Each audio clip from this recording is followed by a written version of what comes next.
Уведомляем вас, что местоположение гвардии лейтенанта военного Артура Асановича на данный момент неизвестно. Фактически гвардии лейтенант военный Артур Асанович безвестно отсутствует. Я ищу сына, и я уверена, что он жив, потому что душа моя спокойна, она не рвется из груди от безысходности, что что-то произошло нехорошее.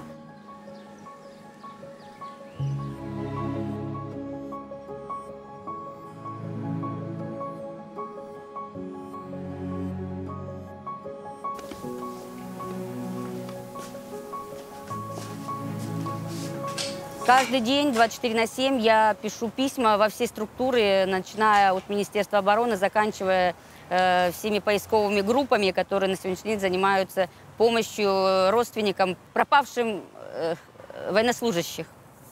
Потому что пропавших военнослужащих, особенно угледарское направление, ищет полстраны и не могут найти.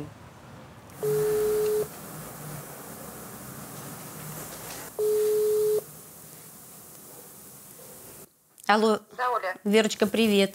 Оля? Сегодня войсковая часть, на тебя не выходили никто? Кто-нибудь из этих? Никто вообще не... Сегодня утром мне позвонили тоже из комитета Российского Красного Креста. Мне пока сказали, что сведений по поводу моего сына никаких нет на данном этапе. Так уже, знаешь, Оля, уже вот рассказывают, тут у одной мамы вообще такой психологический, видимо, срыв был, ее в психбольницу, я говорю, ну недалеко, вот я уже чувствую иногда, что у меня что-то с головой вообще происходит.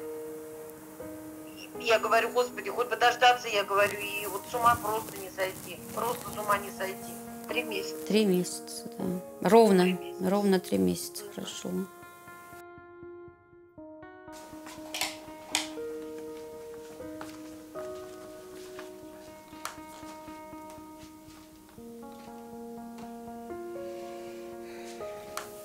Перед вылетом по военным округам мой сын закончил в 20 лет. Кому-то 21, кому-то 20.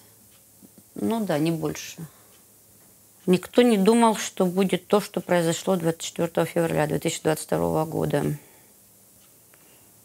Никто об этом не думал.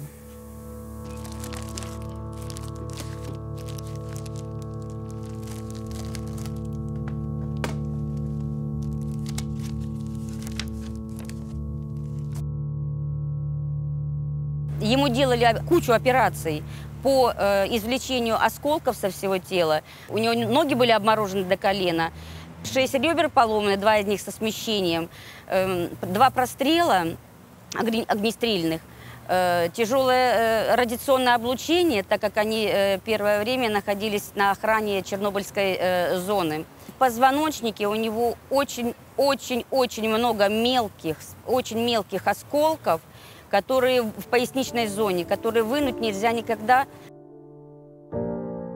15 июня он прилетел домой в Геленджик.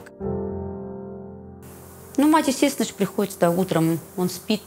Кричать он ничего не кричал, именно конкретно ни фамилии, ни позывные, ничего не назвал, именно стоны. После отпуска он вернулся в воинскую часть. Комиссия военно-врачебная поставила идеальную категорию «совершенно здоров».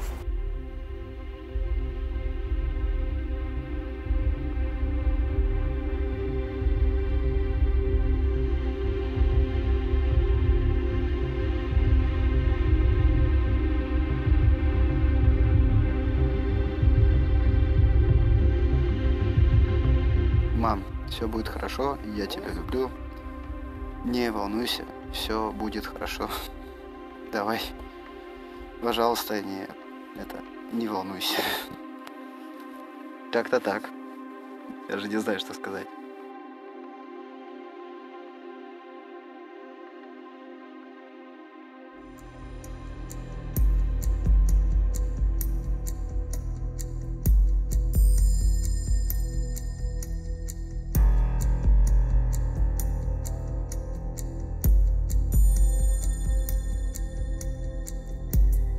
Они поехали на эвакуацию, их отправили, командир батальона, на эвакуацию, так называется, забирать. 200-300. Ну вот они забрали ребят, разворачивались на БМП, и произошел взрыв. То ли их подбили, то ли они наехали на мину.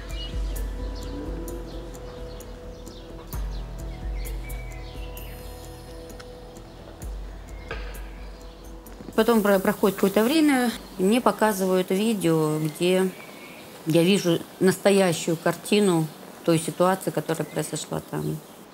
Сказали, вот видишь, да, твой сын и еще несколько человек, много, ну, человек 8-9 точно. Они спрыгнули из подбитого БМП и стали уходить, отстреливаясь. Я прям узнала сына, потому что мы знаем, как он ходит, как он бегает.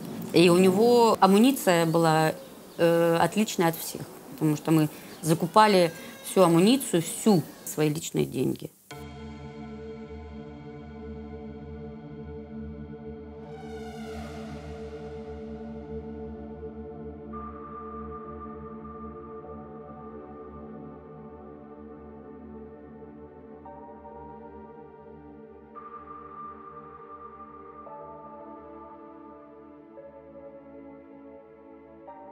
Просто где он, я не знаю, и не знаю, пока не нашла выход, не нашла ту дверь, в которую мне надо постучаться и открыть, чтобы она открылась. В 10 классе он принял решение поступать в летное училище. На крайнем этапе зарубили, просто изрубили. Мне озвучили определенную сумму. Этой суммы у меня не было, и, соответственно, я нашла альтернативу летному училищу, и мы сдали документы в военный учебный центр Краснодарского аграрного университета.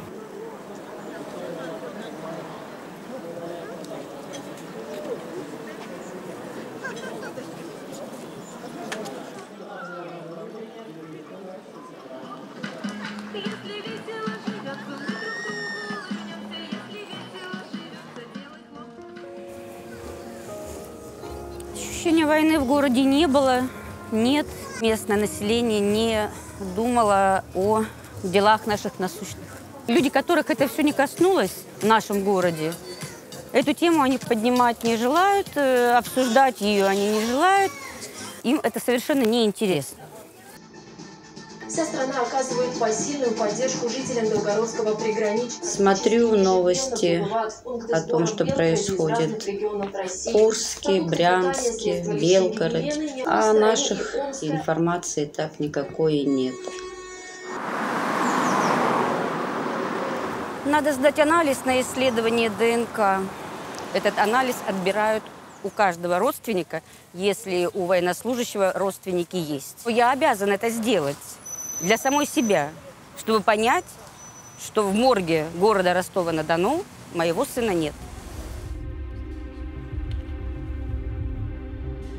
Во все структуры я уже обратилась за эти 3 месяца, и пока ниоткуда помощи я не получила. И у меня есть такое мнение, пришла к решению, что надо получить загранпаспорт и готовить себя на поездку в Украину. Естественно, я все понимаю, как может происходить эта поездка. Это очень опасно. Тем более дорога неизвестная. Ну и там война.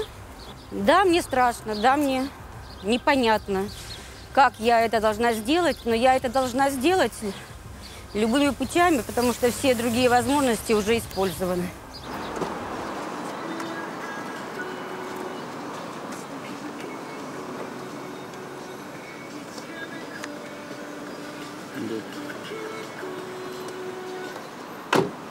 Сегодня вечером у меня будет поездка в Ростов. Там я буду встречаться еще с одной матерью, которая находится в поисках своего сына уже более года. Он срочник. Пропал в 22 году, практически сразу после возникновения СВО. Ирина уже была в 22 году на территории Украины. Но мы с ней обсудим эту тему, я посоветуюсь с ней, каким образом она это делала.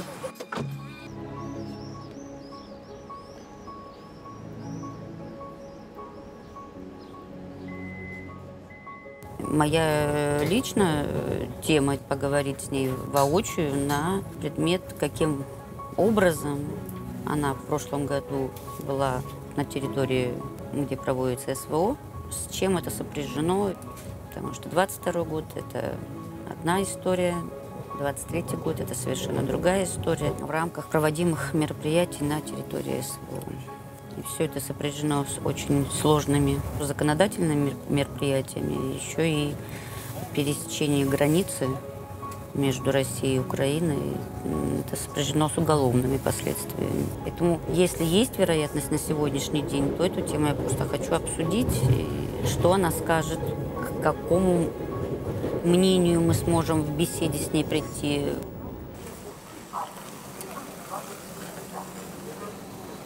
О, Ирочка, привет, привет. Разбудила? Разбудила, да? Завтра во сколько мы встретимся? Ну да, конечно. Ну давай-то, спокойной ночи, тоже падаю, уже засыпаю. Ага, все. Ага. Давай, ага, пока, до утра.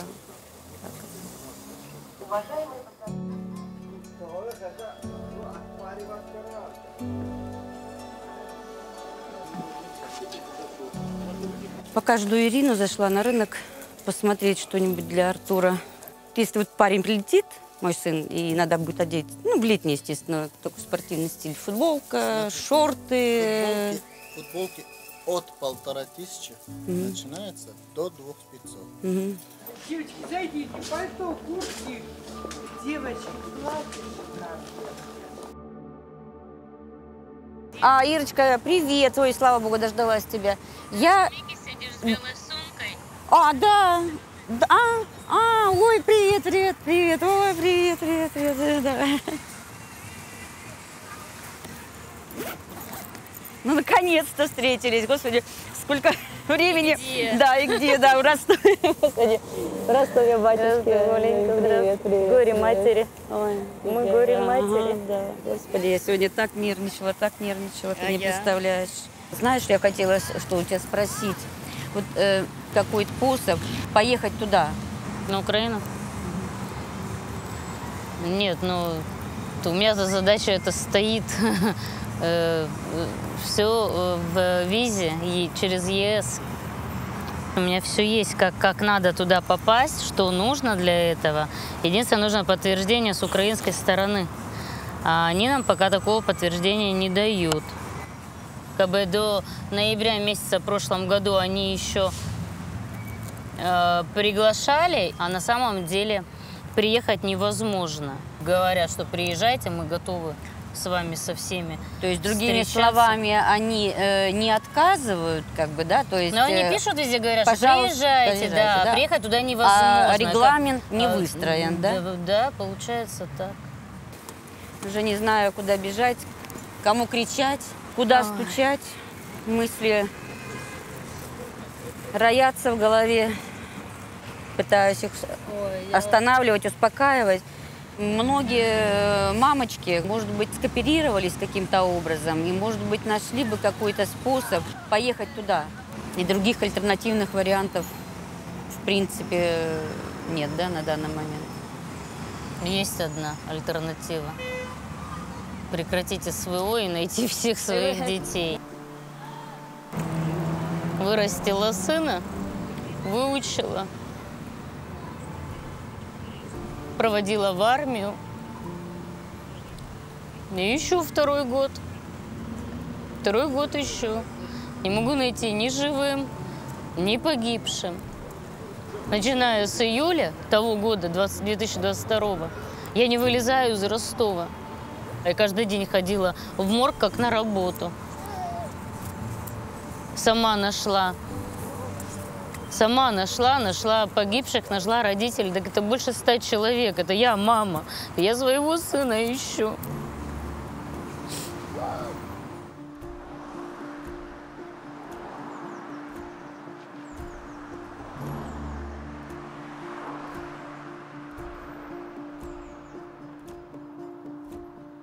С Богом.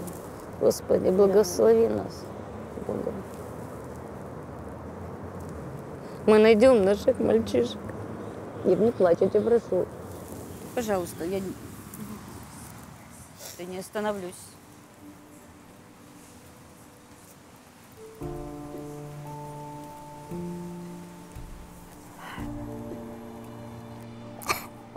Проклята эта война, ненавижу.